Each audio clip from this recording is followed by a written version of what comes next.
Right, this podcast is brought to you by our awesome sponsor, Education USA Malaysia. So if you're from Sabah and dreaming of studying in the United States, Education USA is here to help you every step of the way for free. Whether it's choosing a university, applying for a visa, or finding scholarships, they've got your back. Visit educationusa.state.gov or follow Education USA Malaysia on social media. Your future starts here with Education USA. Kita panggil bersama-sama. Hoi.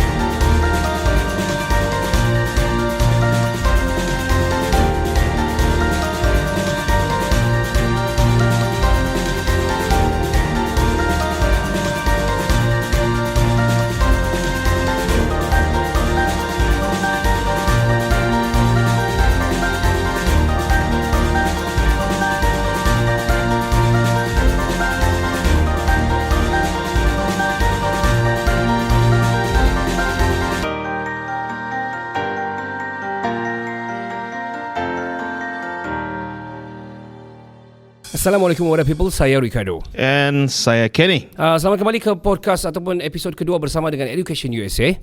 Yang mana apa kita ingin promote adalah anda yang ingin belajar di Amerika. Ya. Dan diiringi ataupun diajari oleh Education USA ini secara percuma. Betul. Dan tidak payah bayar apa-apa lah. Jadi kalau macam masih lagi terangan-angan, jangan lagi terangan-angan. Jangan tidak kira umur ini. At least kau try lah. More than 18 years old lah. Ya. You can try. Tiada fokus group. Mungkin ada yang sudah bekerja dan tiba-tiba ingin belajar semula ke Amerika. They want to study in America. Betul. Can go to Education USA. Diorang bagi kamu all the guidelines. Cara-cara untuk mengisi application. Universiti mana yang ingin kita isi ataupun kita ingin pergi. Dan juga diorang akan guide you along the way lah. Betul. Dan untuk kita punya guest hari ini, kita memperkenalkan balik Mr. Luke. Yep. From Education USA. He is the he's my he's the head of the region of the Asian region lah. Yes, he's so the regional education advising coordinator for Southeast Asia. RIC or REAC? Yeah, REAC. And we also have today Mr. Max. Mr. Maximilian. Yep. Education USA, and he's actually handling the Sabah.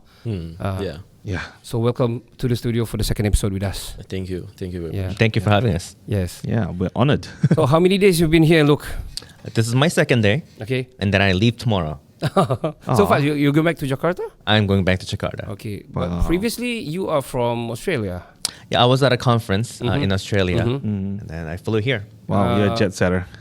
Conference regarding to related to education? It was a conference on international education. I see. Right. Yeah, and then it was a conference in Gold Coast, Australia. Ooh. Wow. And then it took about 8 hours to go to Vietnam, and then Vietnam to Kota Kinabalu. So you travel a lot. You must be loving your lifestyle now, like travel a lot, see a lot of people. Yeah, it can be tiresome at times, but I do enjoy the interactions, the newness that comes with traveling. Every time I go to a new destination, I feel a sense of joy and expectation for new experiences and new connections. Wow, and this kind of lifestyle can start from, getting good education first. Yeah, I believe so. Definitely. Yeah, because you yourself are Korean, and then you study in America, and you learn a lot of people, meeting a lot of people, learn a lot of culture, and also you seeing education as a bridge to expand more knowledge, not just in terms of bridging culture to culture, but as well expanding possibilities that probably we might don't know we have. True that. And which leads to our first question. That's for the both of you. Why is the USA is still the top destination for international students? Let's look. Let look answer that. Or should we do like a... Nah. Well, the United States is the number one host of international students. We have more than 1 million international students in America. And as a single country, it is the biggest host of international students. Yeah. Biggest in the world. It's the biggest in the world. Wow. And there's a pretty big difference between number one and number two. Okay. So there is reason why more than 1 million international students choose the United States. The U.S. universities are known for its diversity of student body and a unique educational system that allows students to be flexible in their learning. And so American universities allow students to do double major, sometimes triple major. You can create your own major. Yeah. And a lot of international students appreciate that level of freedom to build their own study experience.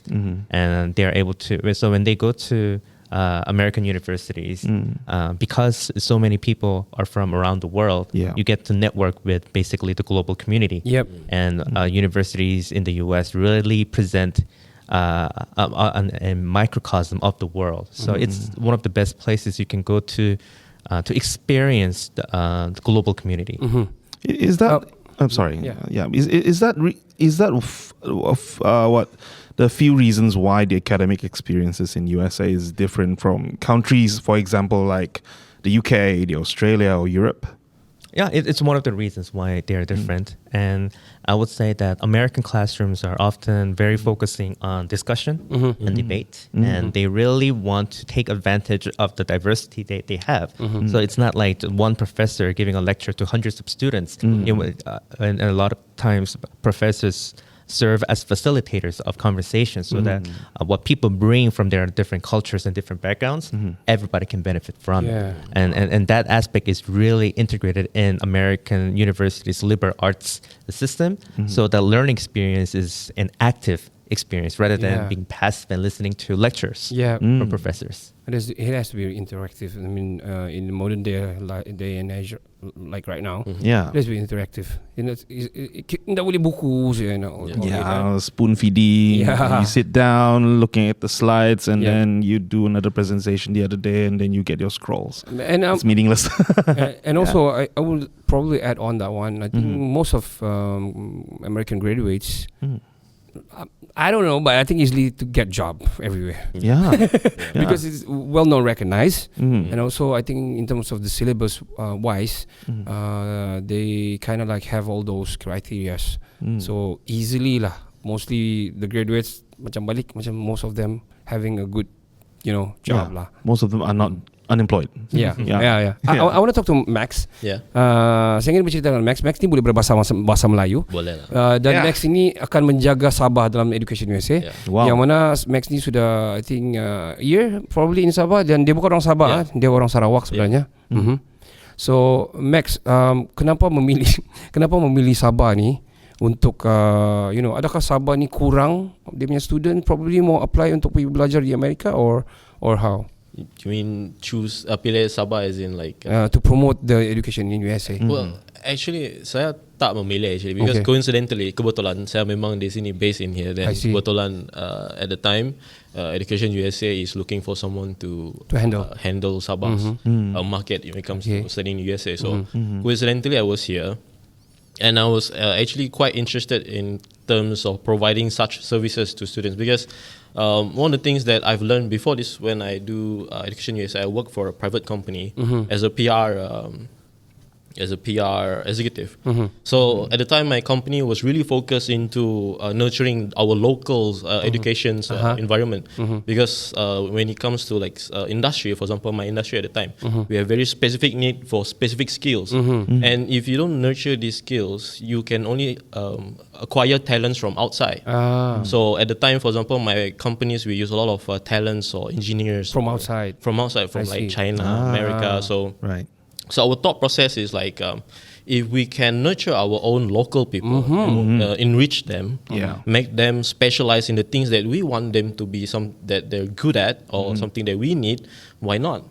So all we do at the time is like telling them that there's a huge market. There's a lot of things you can do. You don't need to just like for example, a lot of people think that the most successful career would be like a doctor or an engineer or architect or an architect. Lawyer. But there's a lot of things you can do. For example, like surprisingly, like in my company at the time, human resource management is a big thing, especially when it comes to like an industrialism, because you will have thousands of employees and you need people to manage these thousands of employees.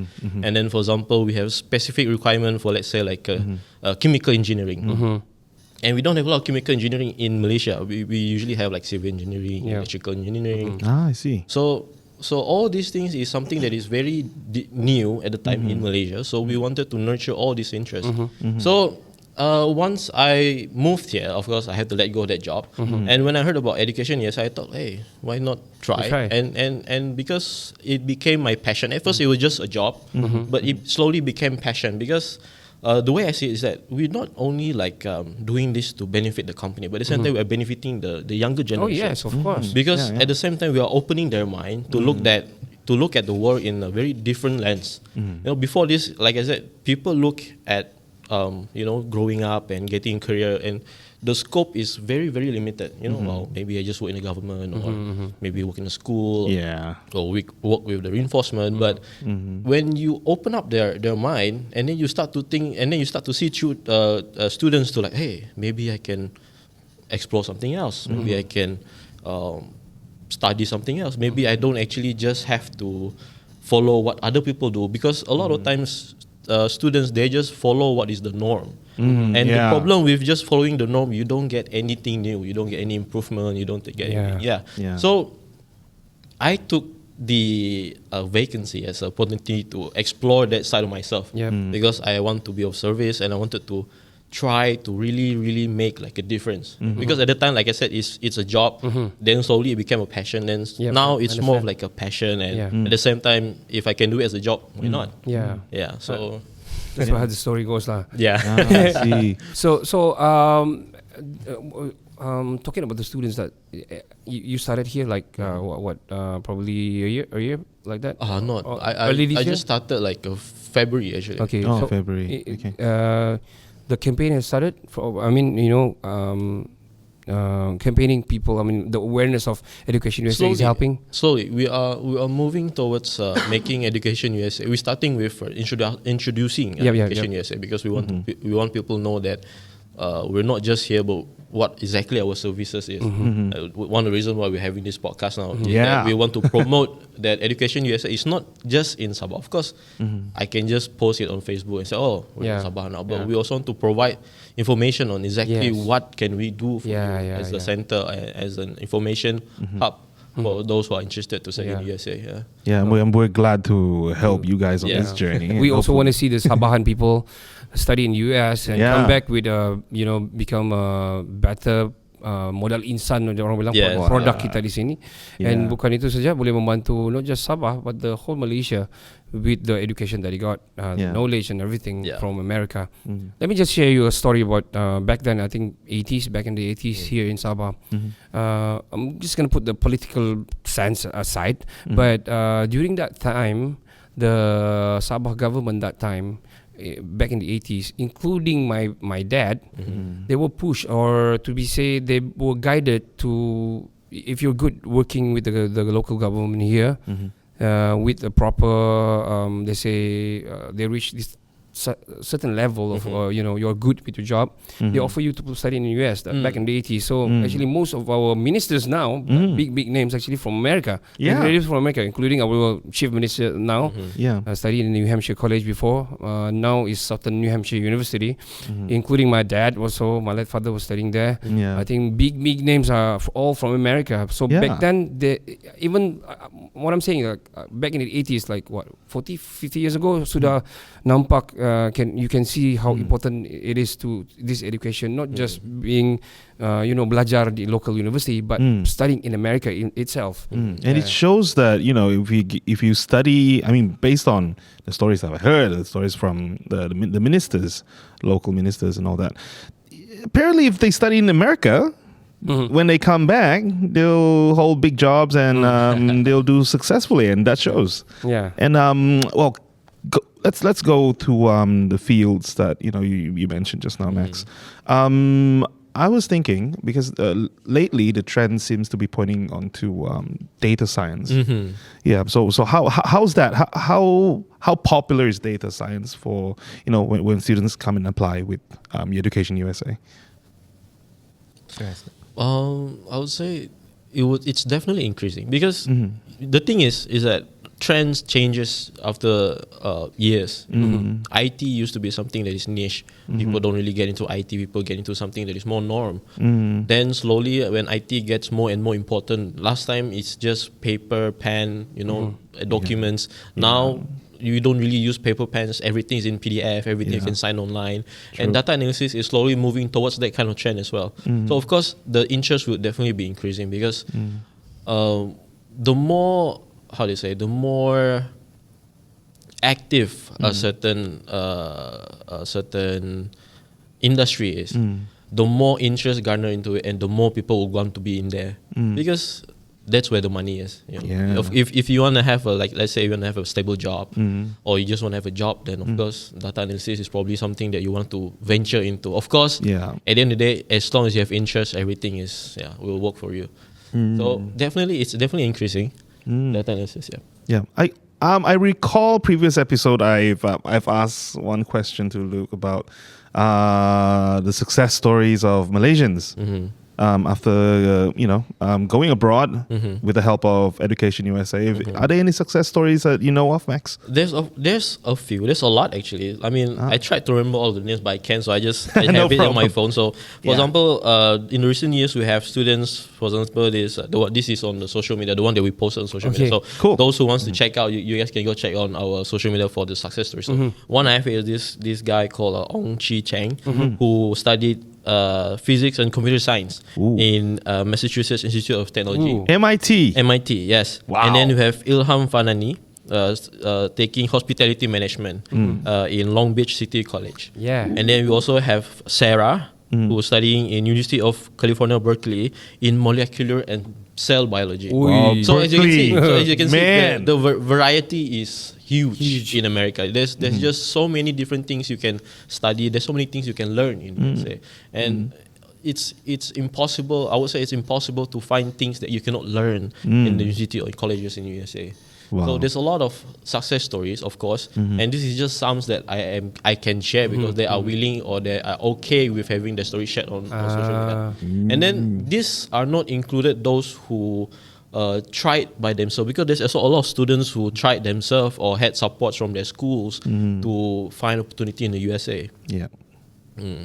Wow. Well, I think I want to ask Luke yourself. In terms of students, do they have for example, the Minister of Education in America probably asking for like KPI sort of like levels, like how many Education USA have been? I think I've asked in the previous episode, but this one probably more detail. How many students or how many applications that approve for the past years, specifically talking about Malaysia? Do we have a lot? Well, I don't have the full data on how many Malaysians. In general, But we have thousands of Malaysian students in the US, and Malaysia does send quite a bit of Malaysian students to study in the United States. And as we mentioned, it's not just about giving Malaysian students paper certificates so that they can get a good job, because and American universities have opened their doors since World War I. And then they have been attracting international students in big numbers. And then one of the goals was, of course, to raise future leaders who can go back and then who can become powerful figures and who would have friendly relationships with the U.S. And America has trained many kings and presidents and prime ministers. And then what we hope to see from Malaysians, and then the reason why we are in Sabah now, is because we are always looking for interesting people who can share unique perspectives.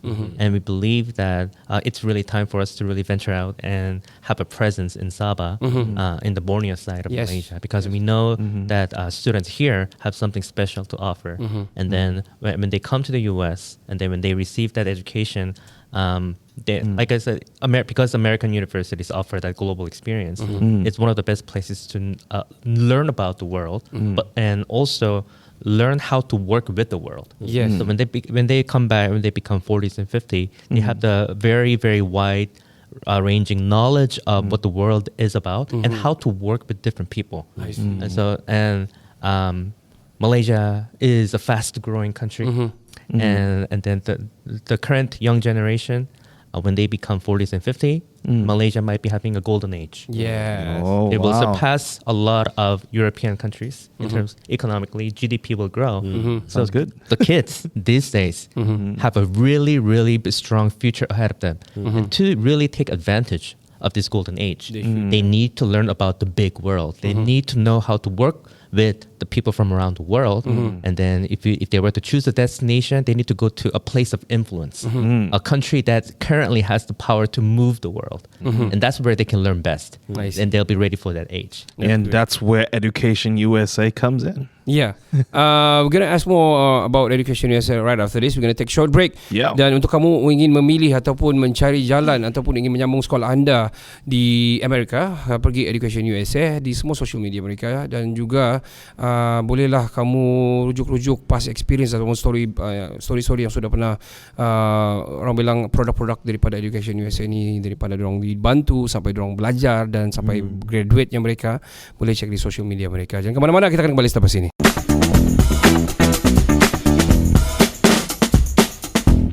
Welcome back to Education USA bersama dengan kami Kinabalu Podcast, yang mana kami ingin menguar-warkan kepada rakyat-rakyat Sabah ini. Rakyat Sarawak boleh try MX? They can try as well. Of course Kan? Yeah. Everybody can try lah. Everybody can try. Kenapa Sarawak belum ada Education USA? Because dia boleh pergi Sabah juga. Alah, Jangan dulu lah, biar kita Sabah dulu. For now, I'm focusing in Sabah. So once things are like looking good, nice in here, steady, then I'll go into Sarawak. Slowly lah. Slowly. Yeah, Why you want to apply job kah, Ken? Maybe if they offer me high salaries, why not? They pay you $1? Yeah, dollar bills, yeah. Well, kami sekali lagi kami ingin mempromosikan I think focus group ini sangat wide, bukan sahaja untuk yang lepasan-lepasan pelajar-pelajar SPM ini, tapi juga mungkin yang sudah graduate dan ingin menyambung belajar Education USA. Antaranya saya dengan Kenny also thinking on having a master actually, but belum ada berkesempatan. So why not ada Education USA, we can directly ask Luke macam mana to apply and everything. So ini adalah yang campaign yang kami sedang jalankan bersama dengan Education USA. Kita ingin bantu rakyat Sabah ini, terutamanya murid-murid yang baru keluar daripada SPM dan juga yang mungkin sudah graduate dan ingin sambung belajar di luar negara. Juga yang mungkin sudah macam umur macam aku ni, sudah 43 years old, but still still want to learn lah something, right? Well, why? Education is lifelong. Lifelong learning lah. Good cover lah. Good cover. Yeah, even if you're 60, I mean, come on, man. Yeah, come on, man. We can still learn. University of Life. Yeah. So cringe. But anyway, we are still with Luke and also Max from Education USA. Yeah, man. And let's talk about Luke, how to apply this thing. Where to go, di mana mau pergi ni. How to start. How to start lah. Yeah. If you're in Sabah. To apply, yeah. I mean, booking or yeah. So I'll share a QR code to you guys. So maybe you guys can post in the. You can put it in the video right now. Yeah, right now. You can book like advising session with me. Okay. So the Calendly, which is the link that you'll be led to from the QR code, you'll organize sort of a time for us to have a meeting. So it can be physical or virtual, and of course.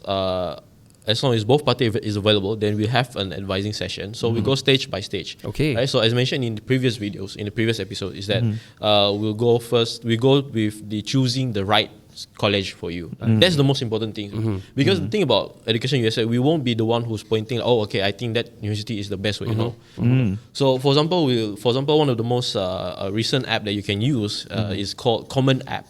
It's an app on Play Store you can download, and then what you do is that you put in like your specification, like what exactly do you want to study, what's the cost you think you can afford, how many years are you willing to like take that degree, maybe 2-4 years, and then the app will automatically give a list to you of list of colleges that might be suitable for you. So you have to look at it one by one. Then you have to do self-study. You have to go to the colleges' websites because that's where you get most of your information. Okay. Then second comes the financing.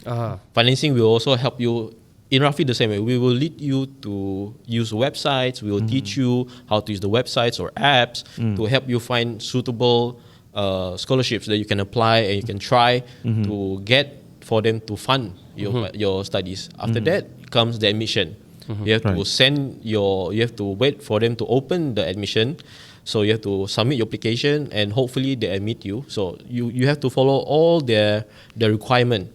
Each universities have different requirements, and each universities are sometimes unique in what they want or what they expect from you. So that is something that we will go through together. Me as your advisor and you as the one who wants to go to the USA and study. So after that, it's all just how do you say? Waiting game. Waiting game. Yes, yes, exactly. Waiting game, and you can say somewhat of a luck as well. So what pray is as well. Yes. So what is most important, I would say, is as long as the student is determined, as long as they really want to, as long as they're willing to be disciplined and work hard for it, it's definitely possible. Okay. I want to ask you, Max. Let's say saya datang, saya book an appointment with you. Lepas tu we have a session and blah blah blah blah.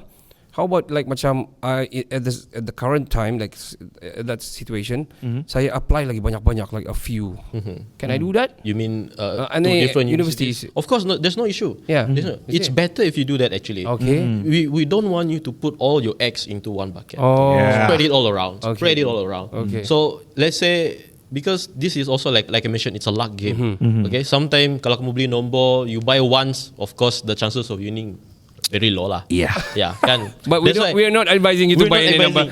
It's just an example. Buy it's your just own an risk. example. Okay, so it's all about trying all of it. Okay. And then let's say one of them say, hey, this guy is good, we need this guy, let's take him in. And then at the end of the day, you still hold the power. Okay, you can decide, okay, is this really the college I want to go? If you don't feel comfortable, you can still apply to any other universities or college, because you need to remember there's over 4,000 plus colleges and universities in USA, and as I mentioned before, it's harder to find things you cannot study in USA. Okay, yeah. So you can do your own major there. Yeah, whatever you want. Yeah.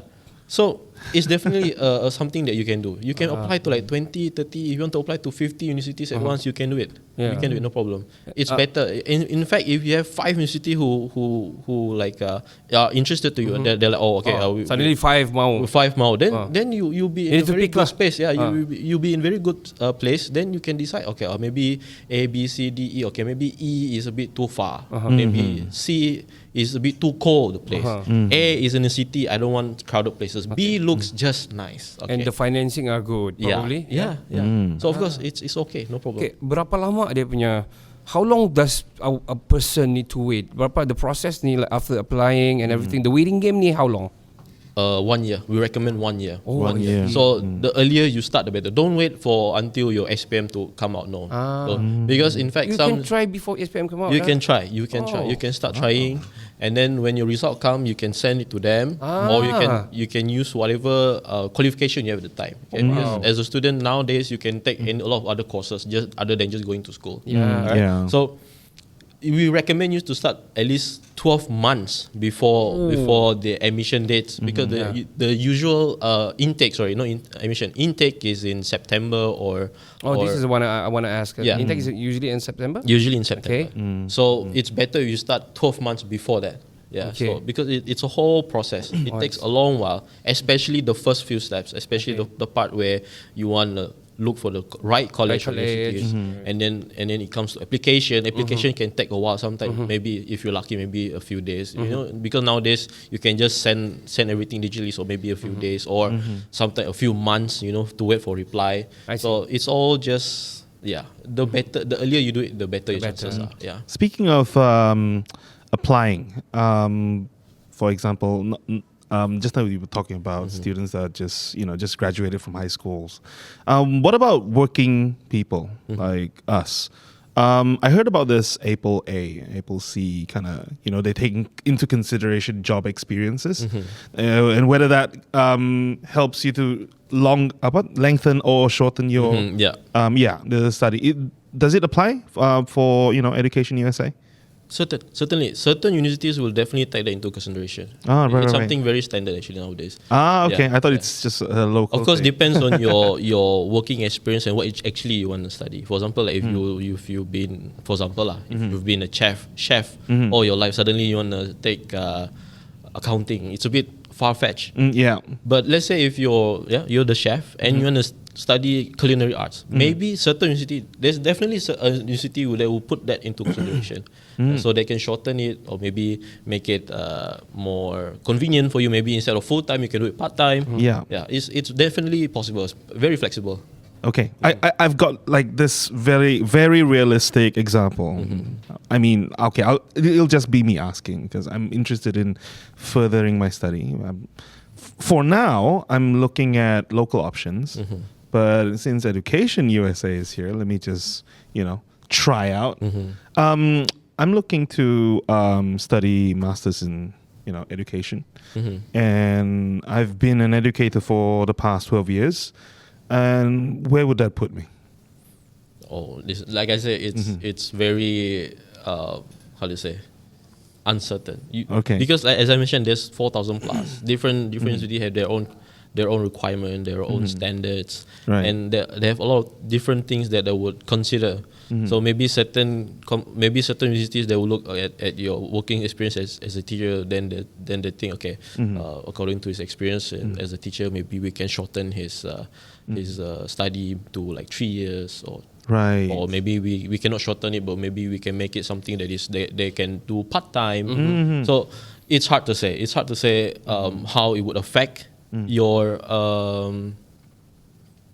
course in your studies, but it's definitely something that is possible. It's definitely something that is possible because that's the thing about Education USA. It's very flexible. It's very flexible in a way that anything is possible as long as it makes sense. Right. Yeah. Well, as long as it makes sense. As long as it makes sense, yeah. Wow. If I were to do like part time and I still want to study, I still want to have a foreign university in the US as my alma mater, but I still want to stay here. Like PJJ lah. Yeah, Pendidikan PJJ. jarak jauh lah. Yeah. Long distance Can we do that? It's a thing, yeah. It's a thing. There are universities who are accepting international students and doing the courses online, fully online. It's like I mentioned, it's actually quite standard now. It's something that is a lot of universities are offering. Wow. Because I think lagi jimat lah. Yeah. Right? Yeah. Jimat, banyak jimat. I mean, in terms of you save a lot in terms of financials, financing. I want to ask, look, in Malaysia itself, probably in Sabah also have this consultancies like agents doing some sort of like same like what you guys are doing. What are you guys are different than the rest of these consultancies and agents in terms of promoting educations in USA? Should we name a few? No, wait. Go ahead. Nah. So agents, and there are different types of agents. Okay. There are agents that have partnerships with certain universities. And so their job is to really help promote their partner universities. So, recruit. But the Education USA supports all 4,000 universities. We don't take any commission from universities. So we really try to help students to understand the full scope of educational options and not secretly steer them to the partner universities because that's their business model. But agents do offer similar services in a way that they also provide one-on-one service. They can sometimes provide classes and workshops focused on improving their English skills so that the students have a higher chance of getting in.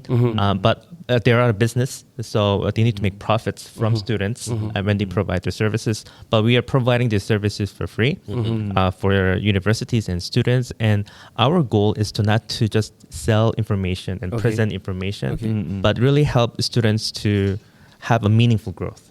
So because that's where success is, and then we are there to give them the tools so that they can navigate the the wide range of university options so that they can really use their own judgment to find the university that will be right for them, where they can be the happiest, where they can thrive, so that they can have a meaningful experience. So when students come to Education USA, what we would want them to take away is a meaningful growth as a person.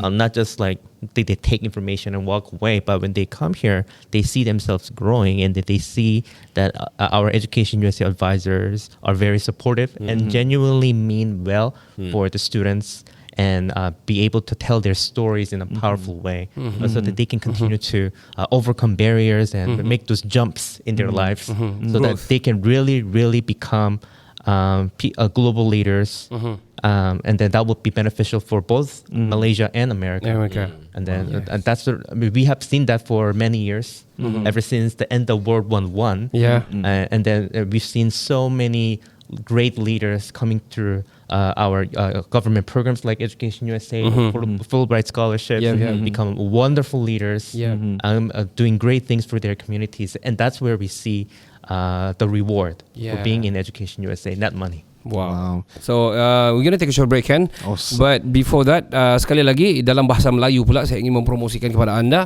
untuk pergi ke Education USA ini untuk sama-sama kita belajar di Amerika, dan bagaimana kamu rasa Amerika ini adalah in terms of education bagi saya adalah antara yang paling terbaik. Probably the best actually.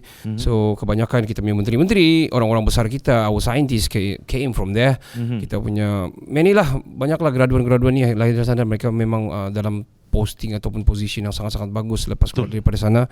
Dan kerja Education USA ini mereka tidak mengambil apa-apa profit pun. Sebenarnya mereka hanya ingin membantu anda agar kamu dapat lepas cara untuk apply dan sebagainya, agar dapat masuk ke Amerika dan belajar di 4,000 universiti seperti lupa kita tahu tadi yang ada di Amerika ini, serantau Amerika ini, yang mana kamu boleh cuba each and every one of it yang sesuai dengan kamu. Kamu boleh buat meja kamu sendiri, kamu juga boleh apply apa meja yang sedia ada yang sesuai dengan kamu dan sesuai dengan orang bilang kamu punya cita-cita yang kamu ingin jadi apabila kamu keluar nanti. Betul. Jadi kau pikir siapa yang kasih lancar naik itu roket-roket semua tuh, saintis-saintis tuh belajar di mana? Di US, guys.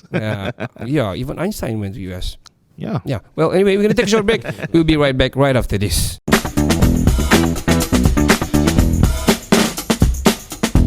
Selamat kembali ke third part bersama dengan Education USA, yang mana adalah channel kamu untuk belajar di Amerika dengan bantuan ataupun guidance daripada Education USA. Betul. Yang mana kini kita ada di Sabah. So rakyat tak payah pergi jauh-jauh.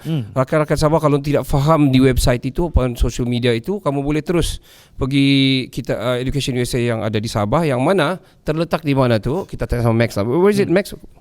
Kami terletak di State Library Tanjung Aru, terletak di Tanjung Aru saja. So it's the new State Library. I think everyone should know it, and it's a really cool, fun place to be. I think if you guys come here to this place called This is the place, by the way. So it will be a very fun place, and then if you guys want to come, just visit the place. Just come and if you want to set up an appointment, we can come and discuss and talk. Definitely. So this is where I'm at. Come find me. So terletak di Tanjung Aru State Library ataupun Perpustakaan Negeri Sabah cawangan Tanjung Aru, di tingkat 2. Tingkat 2 ini di mana kami punya podcast sedang berlangsung ini adalah kami berada di American Corner Sabah, dan di sini ada Education USA, banyak all the pamphlets ada, kita ada buku-buku dan sebagainya, dan boleh berjumpa dengan kita punya boleh berjumpa dengan kita punya orang bilang representative di sini untuk book kau punya schedule, dan bolehlah cerita tanya, mungkin parents specifically mau ingin tahu cara jalan untuk uruskan anak mereka apply di belajar di Amerika, boleh. Tiada masalah, kan? Datang saja, make sure you are free lah. Betul. Because this whole thing is free. Betul.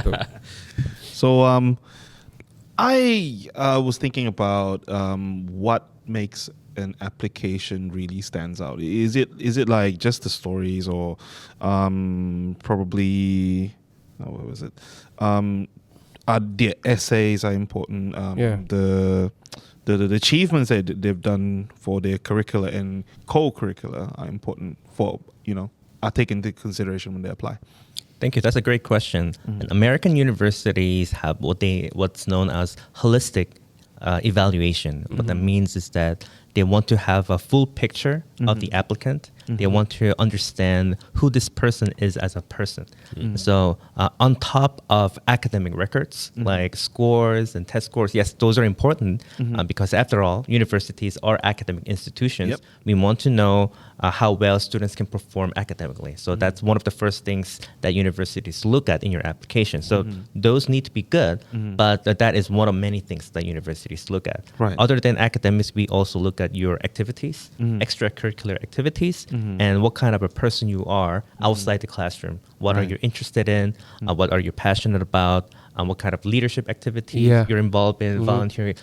Because we want to invite people with interesting experiences and a heart to serve the community. And that's really important. That's where we can find future leaders. We are not simply looking for smart people who are good at math and who get all A's. We have enough of them. and then we want people who can bring stories that ordinary American students cannot tell or cannot share. And Sabah has its own unique charm and strengths, and we want students who can really share that with the American peers. And essays and recommendation letters are also important, but that's really the personal element. That really shows who you are, because your scores and your SAT scores, TOEFL scores, those are numbers. But essay is really the only channel you can use to talk about your life using your own natural voice. And students sometimes are very worried about writing essays because writing is difficult. But let me put it this way. Let's imagine that you're sitting down with admissions officers at an office, you're having a coffee, and then they ask you to tell them about stories, meaningful experiences in life using your natural voice. So it's not an academic paper. You can use simple languages, clear languages, and say something that makes you excited and passionate about, and we are really interested in how you think as a person. And all of that really show who you are as a person. So we are trying to imagine yourself at our school community, and we want to see what kind of a person you will be. Of course, there will be challenges, there will be opportunities. That's why a lot of the university application essay questions are about what are the challenges you overcome, because we want to see how you react to those difficult times. There will be difficult times at college, and there will be complainers, but there will be people who learn something from that experience and continue to grow. And that's the people we want at our campuses. That's why essays are quite important. But so all of that should tell us something about yourself and make sure that they are well connected.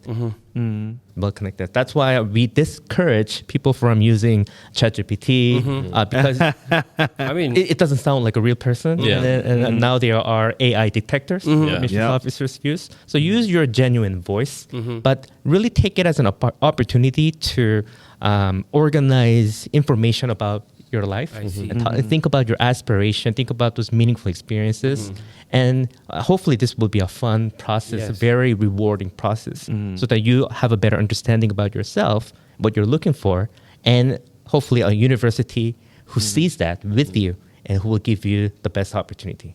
Right. I can relate to that, but this is totally not related to education. I was applying for a gym technician job way back when I was in uni in New Zealand.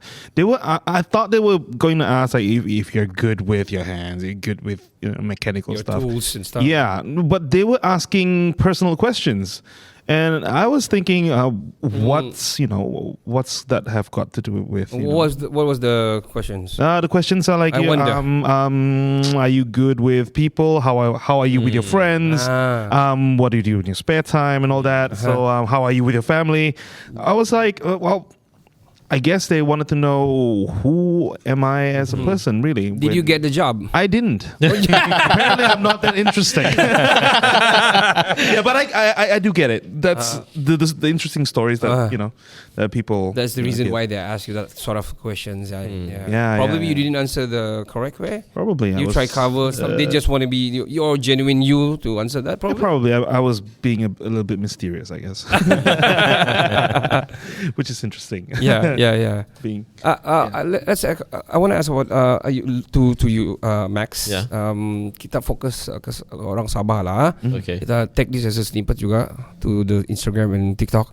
So di luar sana yang kamu ingin belajar ni boleh jumpa dengan Max sebenarnya di social media ataupun di dalam kontak yang kita letak dan QR code yang ada ni.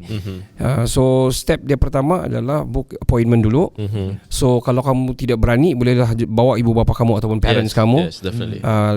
Discuss sama dorang dan dorang sendiri pun boleh bersama-sama sekali bincang sekali. Masalah. So di sana kamu tanya lah apa yang kamu tanya, kesesuaian yang sesuai untuk anda dan sebagainya. Dan I think Sabah are very bright students. We have a very bright product from Sabah. I think that's one of the reason why Education USA are here in Sabah first before Sarawak. I don't know. But anyway, Sarawak pun boleh apply juga sebenarnya. They can apply in Penang or in KL as well. No problem because it's website, right? Everybody can reach it, right? No worries, man. Tiada masalah. So, but me as a Sabah, of course I want to see Sabah grow. And as a former, not to say former lah, but I live there for 4 years. Macam saya rasa, it's a different me lah. After learning not just the system, the how the things works there, but the culture there as well. And when I got back, so everything gonna be like macam you see things differently. Yeah, things differently. Yeah. And I think that makes me a podcaster now lah. Yeah, me too. I support that kind of claim because I live overseas for 2 years. I came back different. And that should really encourage a lot of students, especially that will Sabahan, go to the US to learn, because it opens up your mind. And when you come back with all those knowledge, definitely we can go for Sabah Maju Jaya, And let's stop there. Ya, betul. So sekali lagi kamu boleh pergi Sabah State Library Tanjung Aru ni untuk book kamu punya appointment. Kamu juga boleh pergi what is the website again, Max? Calendly. It's a website we use to set up appointments online. What is it again? Calendly. Okay. It's CALENDLY. Calendly.com. Calendly. But better just scan the QR code lah, because there's a specific QR code where you can go to page specifically for us on Calendly to book an appointment with us. Okay. Yeah. Awesome. That's for booking the appointment, right? Yes. Or maybe I just share my contact as well. Yeah. Just give me a text or an email. I'll be gladly receiving you as long as I have time. Or we can just schedule somewhere or sometime that is comfortable for both of us. Then no issue. Why not? Yeah. Kalau dorang berada di Tawau, like far away, how? We can just do online. Online lah. Sekarang sudah ada teknologi. True. Yeah. Ada TikTok kah? No, we don't have TikTok. If you have TikTok, we can just go into TikTok and say, Max, I have this question, TikTok is China app, so. Okay. Okay, I get it. Yeah. You should Instagram. You shouldn't ask that. I shouldn't ask that. Delete that. Sorry. I'm so sorry. Well, anyway, kita ada Instagram. They got Instagram. We have Facebook as well, yes. and website as well. So for Sabah, so we don't have a YouTube, but we do have YouTube Education USA for other states, for other countries. Kan rujuk for Malaysia, we don't have one yet, but we do have for like Bangladesh, for India. So you can check us out on there also, because a lot of our content is in English as well. So you can get a lot of information from there. Betul. Awesome. I think kebanyakan kalau orang Sabah ni bukan saya cakap orang Sabah ni miskin, but basically diorang punya point because diorang very bright. For me, Sabahan people banyak yang bright, cuma didn't get the right channel, didn't right guidance for them to actually study outside. So basically problem yang I can see the issues were financial. Basically diorang akan banyak tanya soalan. They will be asking a lot of who's paying, how to get money, who's gonna fund us, like that. So you guys gonna guide us? Definitely. This is, I try to speak in Malay. Boleh. Ini bukan masalah yang just Sabahan experience. A lot of students in Malaysia experience. I have a few students. Tadi cakap Melayu. I'm trying lah. Try lah, cuba lah. So contoh lah, kalau macam beberapa hari lepas, I have students advising dari KL juga. And then diorang bawa soalan yang sama lah. Okay, macam mana cost of living? How can I finance this? Okay. Will it be expensive? Like, is there any financial assistance, bantuan dari segi kewangan yang kami boleh guna untuk menampung pembelajaran belajar ke luar negara ni lah. So my answer is yes. Memang ada. There's a lot of opportunity. There's a lot of scholarships you can tap into.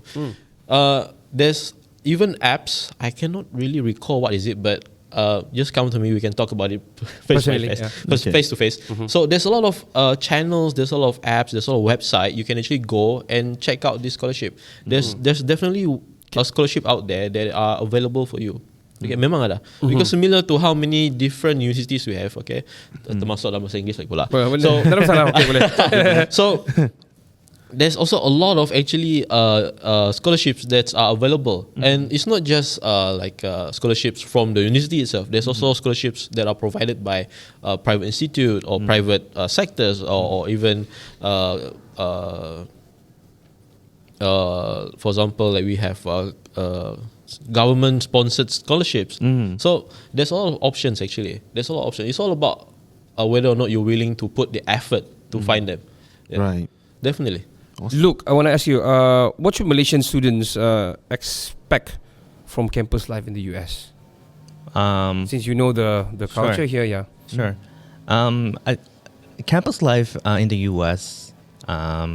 Cold. Well, America is a big country, so yeah, there are places where you have really hot weather. Of course, there are places where you have Florida, cold weather. Yeah. But what Malaysian students should expect is they need to understand that education happens not just within classroom but outside the classroom. Wow. Residence life is an important part of college life. Okay. But it's not like party life. I'm not talking about meaningful discussions and having meaningful connections. A lot of international students, they're so focused on academics, so they only spend time in the library. They come back home, they go to class, they think that success depends on grades. But the college experience, that 4 years, is there so that you can grow as a person and you make lifelong friends, make connections, and really find your mentors in life and people you can depend on for the rest of your life. And then try to take advantage of the diversity of the student body that you see at the university. So my recommendation is to don't just stay in the library or in your dorm room studying. And then a lot of Malaysian students may be tempted to spend time with other Malaysians only. They really fail to take advantage. And they go to this big country, but they get to stay in a small bubble. And it's the same country. I know. Same origin country. I know. That's what happened in my group. Yeah, I was one of the lucky ones that got out and did part-time jobs somewhere else, and I get to speak with a lot of people. Yeah. So. How about culture shock? Culture shock. Yeah, culture shock. What should we expect and what should we do? There will be culture shock. For sure. There are a lot of differences. Okay. But don't worry, that culture shock will eventually go away. And it just takes time for you to settle down. First when you get there, you'll be very excited, but also very anxious. And then you will go into like the U curve, like emotionally. So you feel a little bit homesick. And did I make the right choice? But after time, and then you will begin to adjust, and then you will begin to enjoy the things, and that make you happy. And so, but there will be support. There will be people who will be cheering for you. So just believe that time will solve the homesickness, and you should be more worried about this reverse culture shock when you come back to Malaysia. I know. You might not even want to leave. Probably. You would stay there. Anything you want to add? Probably you guys want to add, Luke or Max, you want to add on? Sure. Well, I want to just share a little bit about my story. Share. And the reason why I think it's very special that we have an Education USA in Sabah is I'm from Korea, but I was not born in Seoul. I was born in a small fishing village. That's where I started. In Korea? In Korea. Okay. And then nobody really knows where this village is. Jeju? No. Not Jeju. It's in Gangwon-do, a very small city. I see. Very, not a lot of wealthy people, but that's where I started. So you are a normal person. You're not from like a wealthy family and stuff. Yeah. Wow. But so each time I overcame an obstacle, each time I overcame a challenge, and I got myself to different places in American University. Did you apply from Education USA before? No. Education USA was not there. Not there yet. The victory felt very different from people who find similar victory from Seoul. Yeah. I think people who make great success from where they start in Sabah and they make their way to America, I think the sense of victory will be much bigger than students coming from bigger cities. From KL. People who have more information, people who have more resources. That's why your story will be much more interesting. Agree. Each victory counts even bigger, even more. And that's the type of leaders that we need, right? Later in life, because we need leaders who can bring people from the very bottom up. And where can we, and that's one of the reasons why Education USA really wants to go to different corners of the country and not just within those big cities where we know we have like students who are already well prepared. We really want to support those students, and we really want to see that kind of success story, right? From a fishing village, now working for American government as a regional director, without even becoming an American citizen, and then America has that path. America as a country, it's a nation built by immigrants, and immigrants we see many of them becoming CEOs and powerful figures in the U.S. because American system allows that. That's what makes America, America fundamentally, right? And there may be changes, temporary changes with policy, with different leaders. But what made America for hundreds of years, that's not going to go away. And I think I can't really think of any other country that provides that kind of opportunity for people of different backgrounds. And so I believe students from Sabah, each of that success will be tastier. Wow, delicious! Delicious. And you guys came to the right place because we got a lot of rural places in Sabah. Definitely will help. So thank you for your time, Luke and Max. Thank you so much. Thank you. Once so again, much. we want to promote the Education USA kepada rakyat Sabah, kepada orang-orang Sabah, kepada graduan ataupun kepada yang baru habis SPM, belum habis SPM, ingin belajar di Amerika. Education USA adalah tempat untuk anda dibantu, yang mana kamu boleh membuat appointment, boleh belajar apa yang perlu kamu belajar sebelum kamu apply, sebelum kamu milih tempat belajar, sebelum kamu mendapatkan financial advising di mana-mana tempat yang kamu ingin pergi. Kamu boleh pergi Education USA kerana mereka bantu kamu secara percuma. Mungkin kamu akan soal, kenapa Education USA ini buat for free? Mustahil lah, mesti ada hidden things they want to do. But it's simply because it's not about just it's about building bridges. It's not about getting many people to study in America. It's because of building bridges. Because yang akan benefit adalah bukan saja kita, tapi diorang juga. It's two ways of orang bilang benefit terhadap kita bila kita balik, kita guna all the knowledge and all the orang bilang pembelajaran yang kita belajar di luar. Dan kita adapt di sini. Dan seperti mana semua orang cakap, Amerika sangat maju dan kita pun juga boleh memajukan kita punya tempat, terutama di Sabah ini. Betul. Jadi podcast ini dibawakan kepada anda oleh the awesome sponsor Education USA Malaysia. So if you're from Sabah and dreaming of studying in the United States, Education USA is here to help you every step of the way for free. Whether it's choosing a university, applying for a visa, or finding scholarships, they've got your back. They got your back. Visit educationusa.gov or follow Education USA Malaysia on social media. Your future starts here with Education USA. Saya Ricardo. Saya Kenny. Luke and Luke. And I'm Max. Kami dari Kinabalu Podcast bersama dengan Education USA. Ciao, ciao. Ciao, Bella, ciao.